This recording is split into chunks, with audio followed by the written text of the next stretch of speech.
ಕಮಲಾಪುರ ಎನ್ನೋ ಊರಿನಲ್ಲಿ ನಂಜುಂಡಯ್ಯ ಸರೋಜಮ್ಮ ದಂಪತಿ ವಾಸವಾಗಿದ್ದರು.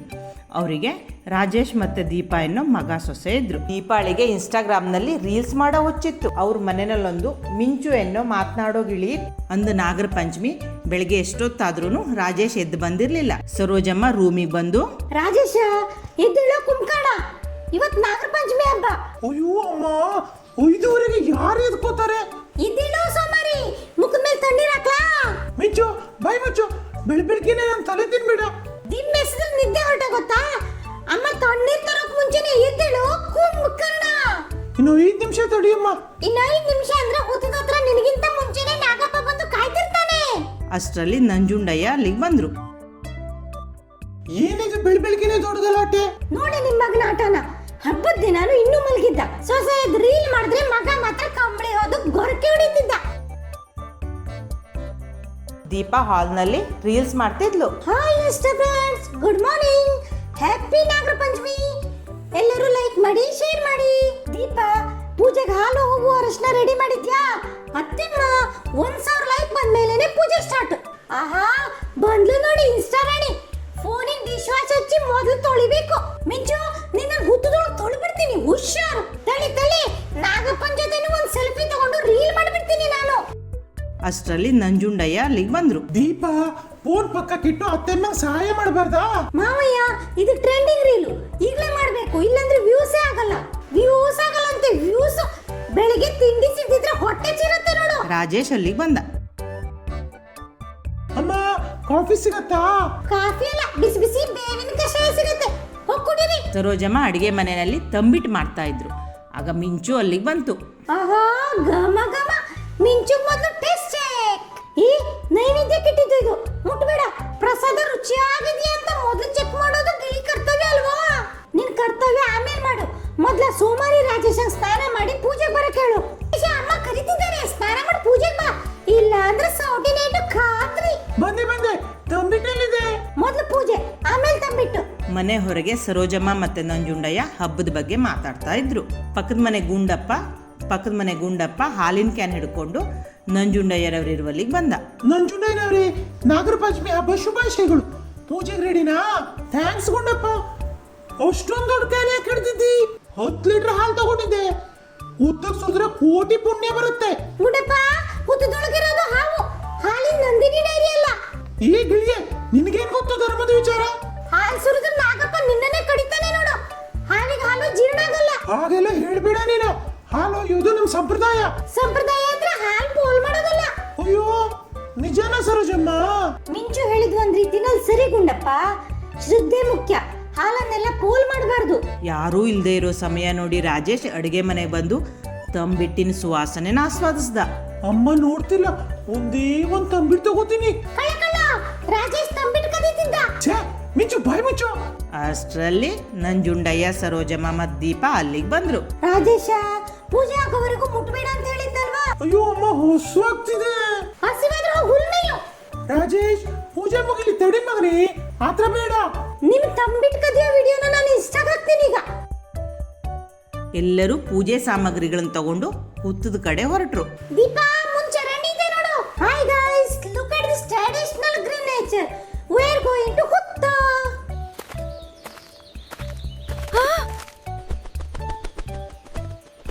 ಅಯ್ಯೋ ಇನ್ಸ್ಟಾ ರಾಣಿ, ಹುತ್ತಕ್ಕೆ ಹೋಗೋ ಮುಂಚೆ ನನಗೆ ಪೂಜೆ ಮಾಡಿಬಿಟ್ಟಿಲ್ಲಮ್ಮ.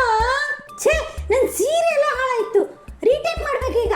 ಸಾಕೆ ನಿನ್ ಕ್ಯಾಮ್ರಾ ಹುಚ್ಚು, ನಡಿಬೇಕ. ದಾರಿಯಲ್ಲಿ ಮೆಲ್ಲಗೆ ನಡಿಯಮ್ಮ, ಬಿಡ್ತೀಯ ಕೊನೆಗೆ. ಎಲ್ಲರೂ ಹುತ್ತದ ಹತ್ರ ಸೇರಿದ್ರು. ಅಲ್ಲೇ ಒಂದು ನಾಯಿನೂ ಇತ್ತು. ಗುಂಡಪ್ಪನ ಹಾಲಿನ ಕ್ಯಾನ ನೋಡಿ ಹೊಗಳಿಕೆ ಪ್ರಾರಂಭಿಸ್ತು. ಅಯ್ಯೋ, ಈ ನಾಯಿ ನನ್ನ ಹಾಲಿನ ಕ್ಯಾನ್ ನೋಡಿ ಕೂಗ್ತಿದೆ.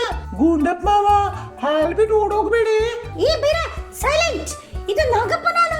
ಅಬ್ಬೋ, ಮಿಂಚು ಅಂದ್ರೆ ನಾಯಿನೂ ಭಯ ಪಡುತ್ತೆ. ಮಿಂಚು ಅಂದ್ರೆ ಸುಮ್ಮನೆನಾ? ಹಾಲಿನ ನಾನು. ಅಬ್ಬಾ ಗಿಳಿಯೇ, ಥ್ಯಾಂಕ್ ಯು. ನಾನು 500 ರೂಪಾಯಿ ಹಾಲು ಉಳಿಸ್ದೆ. ಓಂ ನಾಗದೇವ ನಮಃ. ನಮ್ ಕುಟುಂಬನ ಕಾಪಾಡು ತಂದೆ, ಎಲ್ಲರಿಗೂ ಒಳ್ಳೆ ಬುದ್ಧಿ ಕೊಡು. ಸ್ಟಾಪ್.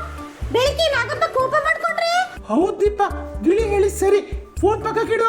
ಸರಿ ಸರಿ, ಫೋನ್ ಆಫ್ ಮಾಡ್ತೀನಿ. ದೇವ್ರೆ ಪ್ರಸನ್ನರಾಗು. ಅಯ್ಯೋ ಹಾವು ಹಾವು. ದೀಪ ಹೆದರ್ಬೇಡ, ಹಾವು ಪ್ರಕೃತಿ ಮಿತ್ರ. ನಾವು ತೊಂದರೆ ಕೊಡ್ದಿದ್ರೆ ಅದೇನು ತೊಂದರೆ ಮಾಡಲ್ಲ. ಹಾವು ಹುತ್ತದಿಂದ ಹೊರಗಡೆ ಬಂತು.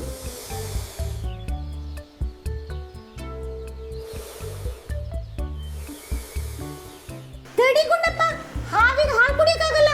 ಹುತ್ತಕ್ಕೆ ಹಾಲು ಸೋದ್ರೆ ಹಾವಿನ ಶ್ವಾಸಕೋಶಕ್ಕೆ ತೊಂದರೆ ಆಗುತ್ತೆ. ಶಾಸ್ತ್ರಕ್ಕೆ ಅಂತ ಸ್ವಲ್ಪ ಹಾಕಿ ಬಾಕಿ ಹಾಲನ್ನ ಬಡ ಮಕ್ಕಳಿಗೆ ಕೊಡಿ. ಅಬ್ಬಾ, ಈ ಗಿಳಿ ಎಂತ ಸತ್ಯ ಮತ್ತು ವೈಜ್ಞಾನಿಕವಾದ ವಿಚಾರ ಹೇಳ್ತು. ನಂಗೆ ಅರ್ಥ ಆಯ್ತು ಅತ್ತೆಮ್ಮ. ಮೂಕ್ ಪ್ರಾಣಿಗಳನ್ನ ರಕ್ಷಣೆ ಮಾಡೋದೇ ನಿಜವಾದ ಭಕ್ತಿ. ಮಿಂಚು, ಇವತ್ ನೀನೇ ನಮ್ಮನೆ ಹೀರೋ. ನಿನ್ಗೆ ಏನ್ ಬೇಕೋ ಕೇಳು.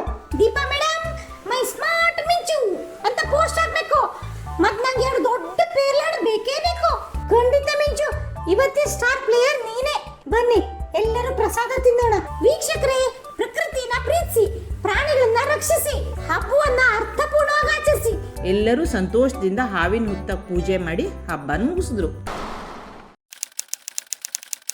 ಕಮಲಾಪುರ ಎನ್ನುವ ಒಂದು ಹಳ್ಳಿಯಲ್ಲಿ ದೀಪಾಳ ಮನೆ ಇತ್ತು. ಅವಳು ಪ್ರತಿನಿತ್ಯ ಬೆಳಿಗ್ಗೆ ಬೇಗನೆ ಎದ್ದು ಮನೆ ಕೆಲಸಗಳನ್ನು ಮಾಡುತ್ತಿದ್ದಳು. ದೀಪಾ, ರಂಗೋಲಿ ತುಂಬಾ ಸುಂದರವಾಗಿದೆಯಮ್ಮ. ಹೌದಾ ಅತ್ತೆ? ಏನ್ ತಿಂಡಿ ಮಾಡ್ತೀಯಾ ಇವತ್ತು ದೀಪಾ? ರಾಗಿ ರೊಟ್ಟಿನೇ ಮಾಡೋಣ ಅನ್ಕೊಂಡಿದೀನಿ. ಮಾಡು, ನಾ ಈ ಗಿಡಗಳಿಗೆಲ್ಲ ನೀರ್ ಹಾಕಿ ಬರ್ತೀನಿ. ಸರಿ ಅತ್ತೆ. ಪ್ರತಿದಿನ ರಾಗಿ ಹಿಟ್ಟನ್ನು ಕಲಸಿ ಬಿಸಿ ಬಿಸಿ ರಾಗಿ ರೊಟ್ಟಿಗಳನ್ನು ಮಾಡುತ್ತಿದ್ದಳು. ಅವಳ ಕೈ ರುಚಿ ಎಲ್ಲರಿಗೂ ಇಷ್ಟವಾಗುತ್ತಿತ್ತು.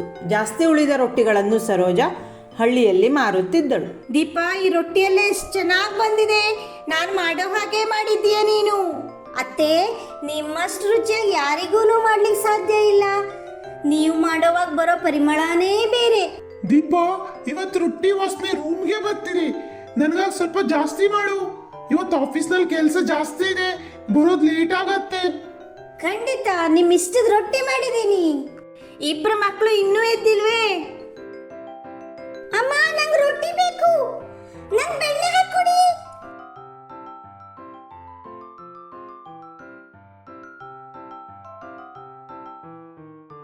ಸರಿ ಸರಿ, ಬೇಗ ಬೇಗ ತಿಂದು ಶಾಲೆಗೆ ಹೊರಡಿ. ನಾನು ಆಫೀಸಿಗೆ ಹೋಗಿ ಬರ್ತೀನಿ. ಮಕ್ಕಳೇ, ತಿಂಡಿ ತಿಂದಾಯ್ತಾ? ಬನ್ನಿ ಶಾಲೆಗೆ ಹೋಗೋಣ. ಎಲ್ಲ ರೊಟ್ಟಿನೂ ಚೆನ್ನಾಗಿ ಬಂದಿದೆ. ಇವತ್ತು ಮಾರಾಟಕ್ಕೆ ಅಂತ ಜಾಸ್ತಿ ರೊಟ್ಟಿನೇ ಮಾಡಿದ್ದೆ. ಒಳ್ಳೇದು ದೀಪ, ನಾ ತಗೊಂಡು ಹೋಗಿ ಮಾರಾಟ ಮಾಡಿ ಬರ್ತೀನಿ. ಸರೋಜಾ ಎಲ್ಲ ರೊಟ್ಟಿಗಳನ್ನು ಒಂದು ಬುಟ್ಟಿಯಲ್ಲಿಟ್ಟು ಹಳ್ಳಿಯಲ್ಲಿ ಮಾರಲು ಹೊರಟಳು. ರಾಗಿ ರೊಟ್ಟಿ, ತಾಜಾ ರಾಗಿ ರೊಟ್ಟಿ ತುಂಬಾ ರುಚಿಯಾಗಿದೆ. ಇವತ್ತೇನಾಗಿದೆ, ಯಾರೂ ರೊಟ್ಟಿ ತೆಗೆದುಕೊಳ್ತಾ ಇಲ್ಲ. ದೀಪ ಎಷ್ಟು ಆಸೆಯಿಂದ ಜಾಸ್ತಿ ಮಾಡಿದ್ಲು. ಯಾಕೆ ಸರೋಜಮ್ಮ, ಬೇಸರದಿಂದ ಇದ್ದಿ? ರೊಟ್ಟಿ ಮಾರಾಟ ಆಗಿಲ್ವಾ? ಹೌದು ಲಕ್ಷ್ಮಿ, ಒಂದು ರೊಟ್ಟಿನೂ ಮಾರಾಟವಾಗ್ತಾ ಇಲ್ಲ. ಬೆಳಿಗ್ಗೆಯಿಂದ ಓಡಾಡ್ತಾ ಇದ್ದೀನಿ. ಹಾ, ನಿಜ ಹೇಳ್ಬೇಕಂದ್ರೆ ರೊಟ್ಟಿನ ಪ್ರತಿನಿತ್ಯನೂ ತಿನ್ಲಿಕ್ಕೆ ಜನ ಇಷ್ಟಪಡಲ್ಲ. ಈಗಿನ ಕಾಲ ಜನರಿಗೆ ಹೊಸ ಹೊಸ ರೀತಿ ತಿಂಡಿ ಬೇಕು. ಓಹೋ. ಲಕ್ಷ್ಮಿಯ ಮಾತುಗಳು ಸರೋಜಾಳ ಮನಸ್ಸಿಗೆ ತೀವ್ರ ನೋವುಂಟು ಮಾಡಿದವು. ನಿರಾಶೆಗೊಂಡು ಸರೋಜಾ ತನ್ನ ರೊಟ್ಟಿಗಳ ಬುಟ್ಟಿಯನ್ನು ತೆಗೆದುಕೊಂಡು ನಿಧಾನವಾಗಿ ಮನೆಗೆ ಮರಳಿದಳು. ಮಾರಾಟವಾಗದ ರೊಟ್ಟಿಗಳ ಭಾರ ಅವಳನ್ನು ಇನ್ನೂ ಹೆಚ್ಚು ದುಃಖಿತಳನ್ನಾಗಿಸಿತು. ಸರೋಜಾ ಮನೆಗೆ ಮರಳಿದಾಗ ದೀಪ ಅತ್ತೆಯ ಮುಖದಲ್ಲಿನ ಬೇಸರವನ್ನು ತಕ್ಷಣ ಗಮನಿಸಿದಳು. ರೊಟ್ಟಿಗಳ ಬುಟ್ಟಿ ಇನ್ನೂ ತುಂಬಿರುವುದನ್ನು ನೋಡಿ ದೀಪಾಳಿಗೆ ವಿಷಯ ಅರ್ಥವಾಯಿತು. ಏನಾಯ್ತು? ಮಕ ಸಪ್ಪಗಿದೆಯಲ್ಲ, ರೊಟ್ಟಿ ಮಾರಾಟ ಆಗಿಲ್ವಾ? ಇಲ್ಲ ದೀಪ, ಒಂದು ರೊಟ್ಟಿನೂ ಮಾರಾಟ ಆಗಿಲ್ಲ. ಎಲ್ಲರೂ ರೊಟ್ಟಿ ಬೇಡ ಅಂತ ಹೇಳ್ತಿದ್ದಾರೆ. ಪ್ರತಿದಿನ ರೊಟ್ಟಿ ತಿಂದು ಬೇಸರವಾಯ್ತಂತೆ. ಅಯ್ಯೋ, ಹೀಗೆ ಕಾಯ್ತು? ನಾವೆಲ್ಲರೂ ಇಷ್ಟಪಟ್ಟು ತಿನ್ನೋ ಈ ರುಚಿಯಾದ ರೊಟ್ಟಿನ ಹೊರಗಡೆಯವರು ಇಷ್ಟಪಡಲ್ವಾ? ದೀಪ ಮತ್ತು ಸರೋಜಾ ಈ ರೊಟ್ಟಿಗಳಿಂದ ಸ್ವಲ್ಪ ಹಣ ಗಳಿಸಬಹುದೆಂದುಕೊಂಡಿದ್ದರು. ಆದರೆ ಈ ಪರಿಸ್ಥಿತಿ ಅವರನ್ನು ನಿರಾಶೆಗೊಳಿಸಿತು. ಶಾಲೆಯಿಂದ ಮರಳಿದ ಕಿರಣ್ ಮತ್ತು ಪ್ರೀತಿ ತುಂಬ ಹಸಿದಿದ್ದರು. ಅವರಿಗೆ ಏನಾದರೂ ವಿಶೇಷವಾದದ್ದನ್ನು ತಿನ್ನಬೇಕೆನಿಸಿತ್ತು. ಅಮ್ಮ, ನಂಗೆ ತುಂಬಾ ಹಸಿವಾಗಿದೆ. ರೊಟ್ಟಿ ಇದೆ, ಅದನ್ನೇ ತಿನ್ನಿ ಮಕ್ಕಳೇ. ಬೇಡ, ರೊಟ್ಟಿ ಬೇಡ. ಅಮ್ಮ, ನನಗೆ ಚೂರುಮುರಿ ಮಾಡಿಕೊಡು. ಅಮ್ಮ, ನನಗೆ ಹೊಸದೇನಾದ್ರೂ ಮಾಡಿಕೊಡು. ಪಾನಿಪುರಿ, ಮಸಾಲೆ ಪುರಿ, ಈ ರೀತಿದೇನಾದ್ರೂ ಬೇಕು. ಹಾ, ರಾಗಿ ಚುರುಮುರಿ, ಅದನ್ನೇ ಮಾಡ್ತೀನಿ. ಖಂಡಿತ. ಪ್ರತಿನಿತ್ಯ ರೊಟ್ಟಿ ತಿಂದ್ರೆ ಜನರಿಗೂ ಬೇಸರ ಆಗತ್ತೆ. ಆದ್ರೆ ಈ ರೀತಿ ಚುರುಮುರಿ ಮಾಡಿದ್ರೆ ಎಲ್ಲರೂ ಇಷ್ಟಪಡ್ತಾರೆ ಅಂತ ನನ್ನ ನಂಬಿಕೆ ಇದೆ. ಸರಿ ಅತ್ತೆ. ಮಕ್ಕಳ ಚುರುಮುರಿಯ ಆಸೆ ಅವಳಿಗೆ ಒಂದು ಹೊಸ ದಾರಿಯನ್ನು ತೋರಿಸಿತು. ದೀಪಾ ತಡ ಮಾಡದೆ ಕಾರ್ಯಪ್ರವೃತ್ತಳಾದಳು. ಅವಳು ಎಲ್ಲ ರಾಗಿ ರೊಟ್ಟಿಗಳನ್ನು ತೆಗೆದುಕೊಂಡು ಸಣ್ಣ ಸಣ್ಣ ತುಂಡುಗಳನ್ನಾಗಿ ಮಾಡಿ ಸ್ವಲ್ಪ ಎಣ್ಣೆಯಲ್ಲಿ ಹುರಿದಳು. ನಂತರ ಕತ್ತರಿಸಿದ ಈರುಳ್ಳಿ, ಟೊಮೆಟೊ, ಕೊತ್ತಂಬರಿ ಸೊಪ್ಪು ಮತ್ತು ಎಲ್ಲ ಮಸಾಲಾ ಪುಡಿಗಳನ್ನು ಸೇರಿಸಿ ಎಲ್ಲವನ್ನು ಚೆನ್ನಾಗಿ ಮಿಶ್ರಣ ಮಾಡಿದಳು. ರಾಗಿ ಚುರುಮುರಿಯ ಪರಿಮಳ ಮನೆಯಲ್ಲೆಲ್ಲ ಹರಡಿತು. ಅಮ್ಮ, ತುಂಬಾ ಚೆನ್ನಾಗಿ ಪರಿಮಳ ಬರ್ತಾ ಇದೆ. ನನಗಂತೂ ಕಾಯ್ಲಿಕ್ಕೆ ಆಗ್ತಾನೇ ಇಲ್ಲ. ಬೇಗ ಬೇಗ ತಿಂತೀನಿ. ಅಮ್ಮ, ಇದು ಪಾನಿಪುರಿಗಿಂತಲೂ ಚೆನ್ನಾಗಿದೆ. ದೀಪಾ, ಇದು ನಿಜಕ್ಕೂ ಅದ್ಭುತವಾಗಿದೆ. ಇಷ್ಟು ರುಚಿಯ ಚುರುಮುರಿ ನಾನು ಎಂದೂ ತಿಂದಿಲ್ಲ. ಇದು ತುಂಬಾ ರುಚಿಯಾಗಿದೆ ಮತ್ತು ಹೊಸ ರುಚಿ ಕೂಡ ಆಗಿದೆ. ಮಕ್ಕಳು, ಅತ್ತೆ, ಮಾವ ಎಲ್ಲರೂ ಚುರುಮುರಿಯ ಬಗ್ಗೆ ಹೇಳಿದ್ದನ್ನು ಕೇಳಿ ದೀಪಾಳಿಗೆ ಬಹಳ ಸಂತೋಷವಾಯಿತು. ನಿಮಗೂ ಹಾಗೆ ಅನಿಸ್ತಾ ಇದೆಯಾ? ಹಾಗಾದ್ರೆ ನಾಳೆಯಿಂದ ರಾಗಿ ರೊಟ್ಟಿ ಚುರುಮುರಿ ಅಂಗಡಿ ಮಾಡೋಣ. ತಾಜಾ ರಾಗಿ ಚುರುಮುರಿ ತುಂಬಾ ರುಚಿಯಾಗಿದೆ. ಹೊಸ ರುಚಿ ಇದು. ಎಲ್ಲ ಬನ್ನಿ. ವಾವ್, ಇದು ಅದ್ಭುತವಾಗಿದೆ. ಒಂದು ರೊಟ್ಟಿಯಿಂದ ಇಷ್ಟು ರುಚಿಯಾದ ಚುರುಮುರಿ ಮಾಡ್ಬೋದು ಅಂತ ಎಂದೂ ಅಂದ್ಕೊಂಡಿರ್ಲಿಲ್ಲ. ಹಾ, ಇದನ್ನ ಮನೆಯವರಿಗೂ ಹೇಳ್ಬೇಕು. ಬಹಳ ರುಚಿಯಾಗಿದೆ ಮತ್ತು ಆರೋಗ್ಯಕರವಾಗೂ ಇದೆ. ನಾನೀಗ ಮನೆಗೆ ಹೋಗಿ ನಮ್ಮ ಮನೆಯವ್ರನ್ನ ಕಳಿಸ್ತೀನಿ. ಬಹಳ ರುಚಿ ಇದೆ. ಪ್ರತಿನಿತ್ಯನೂ ಮಾಡಿ ನಾವು ದಿನಾ ಬರ್ತೀವಿ. ನೋಡು ದೀಪಾ, ಎಷ್ಟು ವೇಗವಾಗಿ ಮಾರಾಟ ಆಗ್ತಾ ಇದೆ. ಹೌದು ಅತ್ತೆ, ಎಲ್ಲ ಚೆನ್ನಾಗಿ ಮಾರಾಟ ಆಗ್ತಾ ಇದೆ. ತಿಂದವರೆಲ್ಲರೂ ಬಹಳ ರುಚಿಯಾಗಿದೆ ಅಂತ ಹೇಳ್ತಾ ಇದ್ದಾರೆ. ಇದು ನಿಜಕ್ಕೂ ಒಂದು ಚತುರ ಯೋಚನೆ. ದೀಪಾಳ ರಾಗಿಯ ಚುರುಮುರಿ ಅಂಗಡಿ ಯಶಸ್ಸು ಕಂಡಿತು. ದೀಪಾ, ಇದೆಲ್ಲ ನಿಂದೇ ಯೋಚನೆ. ನಿನ್ನ ಬಗ್ಗೆ ನನಗೆ ಬಹಳ ಹೆಮ್ಮೆ ಇದೆ. ಇದು ಕಿರಣ್ ಮತ್ತೆ ಪ್ರೀತಿ ಚುರುಮುರಿ ಕೇಳಿದ್ರಿಂದ ಆಗಿರೋದು. ಮತ್ತೆ ಅತ್ತೆ ಬೆಂಬಲದಿಂದ ಕೂಡ ಸಾಧ್ಯವಾಯಿತು. ನಾವು ಯಾವಾಗಲೂ ವಿಭಿನ್ನವಾಗಿ ಯೋಚಿಸ್ಬೇಕು, ಆಗ ನಮಗೆ ಯಶಸ್ಸು ಸಿಗತ್ತೆ. ಇದು ನಿಜಕ್ಕೂ ಅದ್ಭುತವಾಗಿದೆ ದೀಪಾ. ನೀನೊಂದು ಸರಳವಾದ ಯೋಚನೆನ ಎಷ್ಟೊಂದು ಯಶಸ್ವಿಯಾದ ಉದ್ಯಮವಾಗಿ ಪರಿವರ್ತಿಸಿದೀಯಾ. ನಮ್ ಜಾಣ ಸೊಸೆ. ಒಂದು ಕಾಲದಲ್ಲಿ ಎಲ್ಲರೂ ಬೇಡವೆಂದಿದ್ದ ರಾಗಿ ರೊಟ್ಟಿ ಈಗ ಜನಪ್ರಿಯ ಮತ್ತು ಲಾಭದಾಯಕವಾದ ಚುರುಮುರಿ ತಿಂಡಿಯಾಗಿ ಪರಿವರ್ತನೆಯಾಗಿತ್ತು. ಸ್ವಲ್ಪ ಸೃಜನಶೀಲತೆ ಮತ್ತು ದೃಢ ಸಂಕಲ್ಪದಿಂದ ಸರಳ ವಿಷಯಗಳು ಸಹ ದೊಡ್ಡ ಯಶಸ್ಸಿಗೆ ಕಾರಣವಾಗಬಹುದು ಎನ್ನುವುದು ಸಾಬೀತುಪಡಿಸಿತು.